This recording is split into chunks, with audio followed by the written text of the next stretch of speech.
Okay, so let's do a little bit of analysis with our Neurodiagnostic ABR. I'm going to go ahead and just hide these right ones because these were both slow clicks and not something that I really want to look at. So I right clicked and then I selected hide, and I just either push them to the very top or the bottom, just kind of out of the way. So let's look at the left one here because this is what a true Neurodiagnostic ABR would look like. You will need to double left click on the icon or the handle of the waveform that you want to do analysis with. And you have a few options. So I'm going to go over to the top left and hit my Edit tab so that I can see across the top all the different parameters for that particular waveform. And so this just gives you information on the back end. You can't really change this, just tells you what happened with this particular waveform, and some of the information will change when I click between different ones. So it just gives you information. So if I go back to our first left one of the ways that I can label is under the Edit tab. I can click the one in the far left, and then I can drag it over to where I want to label it and click it. And now I've labeled wave 1. And I can do the same with wave 2 and so on and so forth. Another way we can do this, after I've double clicked, I can right click on the waveform. I can go to place, and then I'm going to place wave 3. This takes a few more steps and most people don't use this, but this is another way that you can do it. So we're going to place wave 3, and then I'll left click where I want it. Now you'll notice these green bars that pop up. These are normative data based on the patient's age and gender, and so we're smarter than that. We want to make sure that we place it. So this is actually placed a little outside of that because wave 3 doesn't actually happen for this patient within that range. And so we're going to place it where we see the actual wave 3.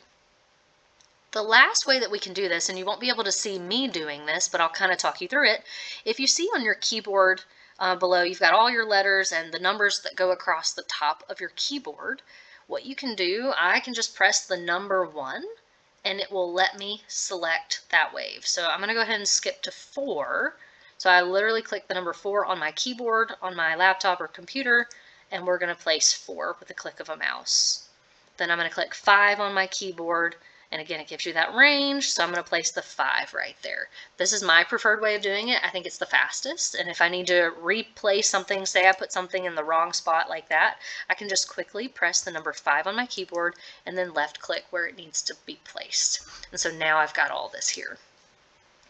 So I'm going to go to the next waveform, which is our fast. Again, we can identify this based on the far right side. This is our 11.7 click rate, and this is our 77.7 click rate that we have. And so on this one, I actually do have 1, 2, 3, 4, and 5, I believe, but most of the time we're really more interested in wave 5. And so I'm going to click the 5 on my keyboard, or in either of the other two ways I showed you, and we'll select wave 5. And so for now, I'm just going to leave it at that, but we can certainly label the rest of them. There's the 1, 2, 3, 4, and 5. And you'll see that there's a shift in latency. That is very normal and expected. If you don't see that shift, that's not normal, or if it shifts backwards, then that's not, one of the wave 5s is not correct. The other thing to note with these patients are a lot of times we're following the click rate latency rules. So a lot of times we'll think like 1.5 for wave 1, 3.5 for wave 3, and 5.5 for wave 5 milliseconds for where it happens. And this is happening a little bit after 5. It's a little before 5.5, but right in the range where we're expecting it. So I wouldn't expect it to be way further out or way earlier. This is the kind of frame we're looking at between this 5 and 6 milliseconds here. So then the last thing to look at over here with the Neurodiagnostic ABR, I'm going to go to the Latency tab here. And so if I go to the bottom, I've got left. This gives me all the information that I need to write down and note in the patient report. So I've got the latency of wave 1, 2, 3, 4, and 5 for my slow click. And then if I go up to the other one, this is my latency of wave 5 for my fast click rate. And so you can see the differences here and make calculations to see if these are normal or abnormal and make a diagnosis interpretation.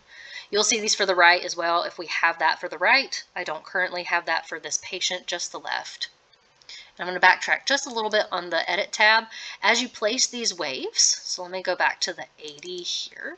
you'll see all the latencies listed here as well. And what's nice is underneath it on this left side, you can see your interpeak latencies also. So you can see what those are and determine if those are normal or abnormal. So it gives you lots of really good information as you move through these tabs. So we've got the record tab when we're actually recording, and the edit tab allows you to label and make some determination of where the waves are, and the latency helps you with the interpretation. And so these are just some of the functions here.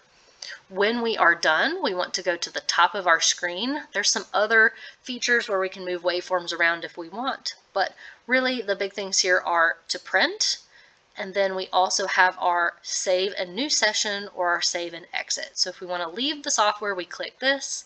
If we want to run another test immediately after, we will click this icon. So that is what I'm going to do as we move on to our ECOG recording.